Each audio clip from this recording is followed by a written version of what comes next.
کس چیز سے بنایا؟ اس سے پہلے میں کچھ اللہ کی تعریف حمد و ثنا بیان کرنا چاہوں گا کہ اے انسانوں، ہم اور آپ اللہ کا دیا ہوا مال کھاتے ہیں، رزق کھاتے ہیں۔ یہ مت سمجھے کہ ہم کماتے ہیں، محنت کرتے ہیں تو کھاتے ہیں، نہیں، محنت ایک ذریعہ ہے، کمانا ایک ذریعہ ہے، لیکن کھلانے والا حقیقت میں اللہ رب العالمین ہے۔ دو تین واقعات میں آپ کے سامنے رکھوں گا۔ انسان زیادہ سے زیادہ 100 گرام یا 1 پاؤ چاول کھا سکتا ہے، لیکن سمندر کے اندر ایک بہت بڑا جانور رہتا ہے، بہت بڑی مچھلی رہتی ہے جس کو بلو وہیل کہا جاتا ہے۔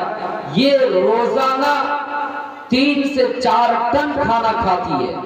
یہ مچھلی 40 کیجی میں 1 من بنتا ہے، 100 کیجی میں 1 کنٹل بنتا ہے، اور 10 کنٹل میں 1 ٹن ہوتا ہے۔ آپ غور کریں کہ اتنی بڑی مچھلی کو سمندر میں کون کھانا کھلا رہا ہے، کون رزق دے رہا ہے؟ لیکن میرے بھائیوں، یہ انسان ہے جو 100 گرام چاول کھانے کے لائق ہے، زیادہ سے زیادہ 1 کلو کھانے کے لائق ہے، پھر بھی انسان کو دیکھیے دنیا کمانے میں کس طرح لگے ہوئے ہیں، لیکن کھانا کھلانے والا حقیقت میں اللہ رب العالمین۔ اللہ کے نبی صلی اللہ علیہ وسلم ہجرت کے موقع پر چند ساتھیوں کے ساتھ، ان میں سے ابو بکر صدیق رضی اللہ تعالیٰ عنہ بھی ساتھ میں۔ آپ کو راستے میں بھوک لگ جاتی ہے، پیاس لگ جاتی ہے، آپ کو بھوک کی وجہ سے نظریں دوڑاتی ہے، ادھر ادھر نظر دوڑاتے ہیں، نظر آپ کی جاتی ہے، اور ایک خیمے کے اوپر آپ کی نظر پڑتی ہے۔ وہاں پر جاتے ہیں تو ایک گھر دکھائی دیتا ہے، جس گھر کے اندر آپ اور ابو بکر صدیق رضی اللہ تعالیٰ عنہ اور چند ساتھی اس گھر میں داخل ہو جاتے ہیں۔ ایک گھر دکھائی دیا، وہاں آپ داخل ہو گئے۔ گھر کا مالک نہیں ہے، گھر کے مالکان ہے جن کا ہم اور آپ ان کے نام سے جان سکتے ہیں، عاطفہ یا پھر کنیت کے نام سے جان لیجیے، وہ گھر ام معبد کا تھا۔ گھر میں جو عورت تھی وہ باہر آئی، ان کی بیوی باہر آئی اور ان کا شوہر وہیں گیا ہوا تھا۔ اللہ کے نبی صلی اللہ علیہ وسلم نے پوچھا، اے محترمہ، ہم چل کے آئے، ہم دور سے آئے، ہم سفر کر کے آئے ہیں، ہمیں پیاس لگ گئی ہے، ہمیں بھوک لگ گئی ہے، تھوڑا سا اگر گھر میں کھانا ہو تو ہمیں دے دو، گھر میں تھوڑا سا کھانا ہے تو ہمیں دے دو۔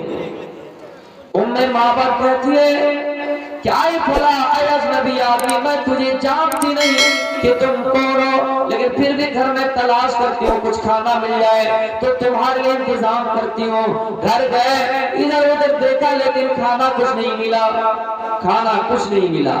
کہا اگر پینے کے لیے کوئی چیز ہو تو دے دو، پانی کے علاوہ کچھ نہیں تھا، گھر میں دودھ وغیرہ کا بھی انتظام نہیں تھا۔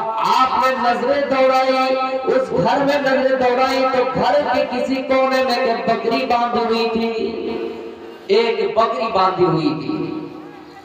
آپ نے پوچھا، پرمیشن مانگی، اجازت مانگی، کیا اے محترمہ، اے ام معبد، اگر تم اجازت دو، اگر تم پرمیشن دو تو اس بکری کا دودھ دوہ لیتا ہوں۔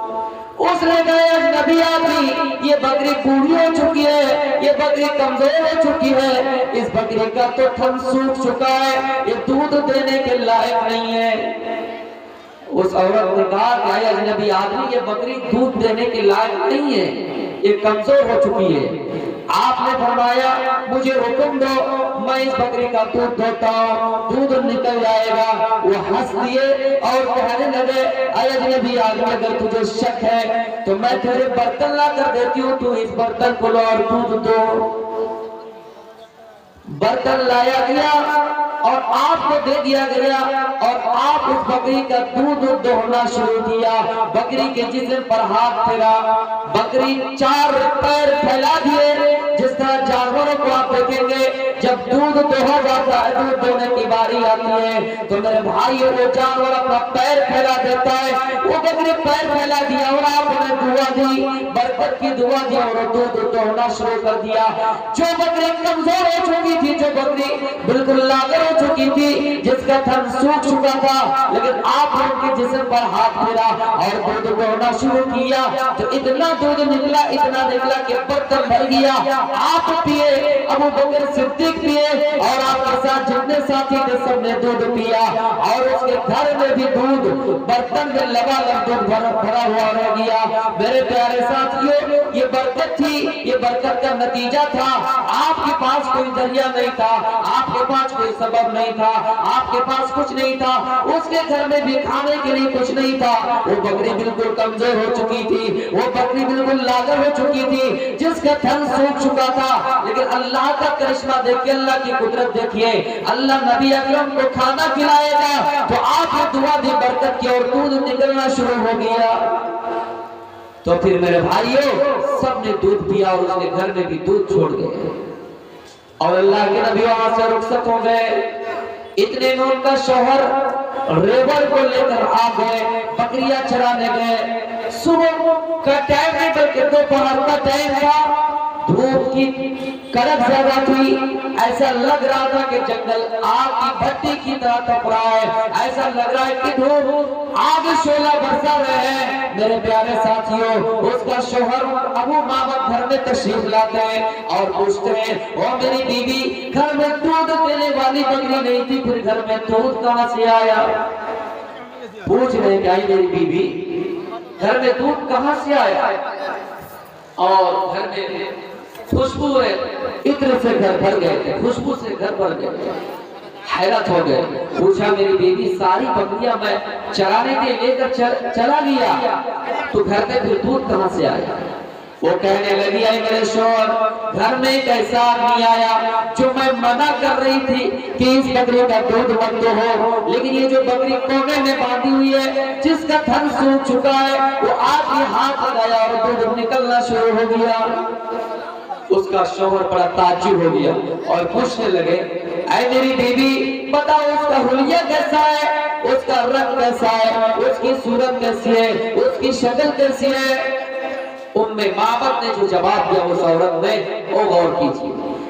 معبد نے کہا, اے میرے شوہر, وہ انسان حسین و جمیل تھا, وہ انسان خوبصورت تھا, نہ لمبا تھا, نہ چھوٹا تھا, نہ موٹا تھا, نہ پتلا تھا, نہ دبلا تھا, درمیان قد کا تھا, بال گنگرولے والے تھے, آنکھ کی کھدلیاں روشن تھی. میرے پیارے ساتھیوں, جب یہ حلیہ بتایا گیا, نبی اکرم صلی اللہ علیہ وسلم کا چہرہ مبارک بتایا گیا, ان کی شکل بتائی گئی, ان کی صورت بتائی گئی, تو وہ آدمی سمجھ گئے کہ واللہ, اللہ کی قسم, یہ وہی شخص ہے جن کے بارے میں سنا کرتا تھا, یہ صاحب قریش ہے جن کے بارے میں, جن کی عظمتوں کو میں سنا کرتا تھا کہ ایک انسان اس روح زمین پر جنم لیا ہے, جو انسان بالکل خوبصورت ہے, جس کی تسبیح عرش والے نے وہ سراج منیرہ, سراج منیر سے دیا. میرے پیارے ساتھیوں, پھر وہ آدمی توڑا چلا گیا, وہ آدمی توڑا گیا نبی اکرم کو ڈھونڈنے کے لیے, نبی اکرم کی تلاشی کے لیے کہ نبی اکرم مل جائے, آپ کو اپنے دسترخوان میں بٹھا کر کھانا کھلائے. میرے پیارے ساتھیوں, میرے موضوع سے جو بات ٹکرائی وہ ہے کہ کھانا اللہ رب العالمین کھلاتا ہے. ان کے چہرے کے بارے میں, ان کے چہرے کی وشیشتائیں بتلائیں. میرے بھائیوں, صرف ابن معبد نہیں, عرش والے نے بھی سراج منیرہ کہا ہے. جس نبی کو حضرت حسان بن ثابت انصاری رضی اللہ تعالیٰ عنہ نے یوں اپنے شعر کے اندر کہا ہے کہ وَأَحْسَنَ مِنْكَ لَمْ تَرَ قَطُّ عَيْنِي وَأَجْمَلَ مِنْكَ لَمْ تَلِدِ النِّسَاءُ. اے لوگوں, آج تک میری آنکھوں میں اتنا حسین و جمیل چہرہ کسی کا نہیں دیکھا, آج تک اتنا خوبصورت بچہ نہیں دیکھا, اور دنیا کے اندر کسی ماں نے اتنا خوبصورت بچہ پیدا ہی نہیں کیا ہے. وَأَحْسَنَ مِنْكَ لَمْ تَرَ قط عینی واجمل منک لم تلد النساء. آج تک دنیا کے اندر کسی ماں نے اتنا حسین و جمیل بچہ پیدا ہی نہیں کیا ہے. آپ اتنے خوبصورت تھے. حضرت حسان اپنے شعر کے اندر کہہ رہے ہیں کہ میں نے اتنا حسین و جمیل چہرہ کسی کا نہیں دیکھا ہے. ہم اور آپ سلمان خان کا نام سن لیتے ہیں تو جھوم جاتے ہیں. بیٹا بڑا ہوا یہ سلمان خان بنے گا. سلمان خان کی صورتیں ہمیں یاد ہے لیکن صحابہ کرام کی صورتیں یاد نہیں ہے. ہمیں شاہ رخ کا اسٹائل یاد ہے, ہمیں سلمان کا اسٹائل یاد ہے, ہمیں ان کی حرکت و سکنات یاد ہے, لیکن میرے بھائیوں چلو بھر پانی میں ڈوب رکھنے کا مقام ہے. ہمیں حضرت علی یاد نہیں ہے, ہمیں ابو بکر صدیق یاد نہیں ہے, ہمیں عمر فاروق یاد نہیں ہے. میرے بھائیوں ہمیں نبی اکرم صلی اللہ علیہ وسلم کا حسن یاد نہیں ہے. جن نبی کے بارے میں حضرت عائشہ یہ شعر پڑھا کرتی تھی کہ لوگوں لنا شمس وللآفاق شمس, اے لوگوں ہمارا ایک سورج ہے اور آسمانوں کا ایک سورج ہے. آسمانوں کا سورج ہے, دن میں چمکتا ہے, اور میرا سورج ہے, میرا شوہر میرا سورج ہے, میرا سرتاج میرا سورج ہے. کون کہتی ہے؟ حضرت عائشہ اپنے شوہر کے بارے میں کہتی ہے. آج کل کی بیویاں اگر ہو اللہ کی قسم اپنے شوہر کی تعریف نہیں کریں گے, اپنے شوہر کی تعریف نہیں کریں گے. اپنے شوہر کے اندر جو کمیاں ہیں بیوی کے علاوہ کون جانے میرے بھائی. بیوی اگر شوہر کی تعریف کر دے تو بہت بڑی بات ہو گئی.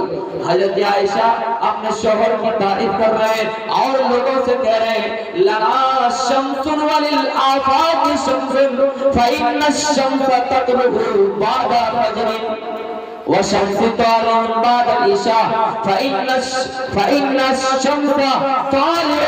آسمان کا سورج تو ہے جو بعد فجر کے بعد چمکتا ہے, رات میں نہیں چمکتا ہے. لیکن لوگوں میرا سورج جو ہے وہ شمس طالع بعد العشاء, رات کے وقت عشاء کے بعد میرے بستر پہ آ کے چمکتا ہے. وَالشَّمْسِ خَيْرٌ مِّن شَمْسِ السَّمَاءِ.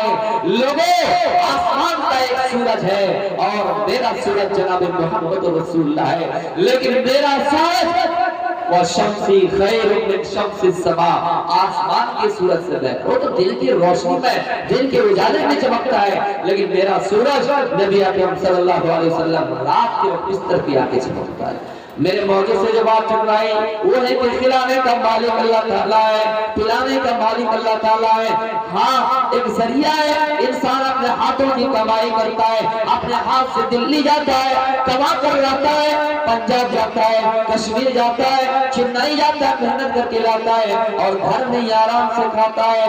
میرے بھائیوں یہ اگر صرف انسانوں میں نہیں, آپ چوٹیوں کو بھی دیکھیں گے, آپ چوٹیوں کو بھی دیکھیں گے کہ موسم گرما میں وہ کھانا کا انتظام کر رہی ہے.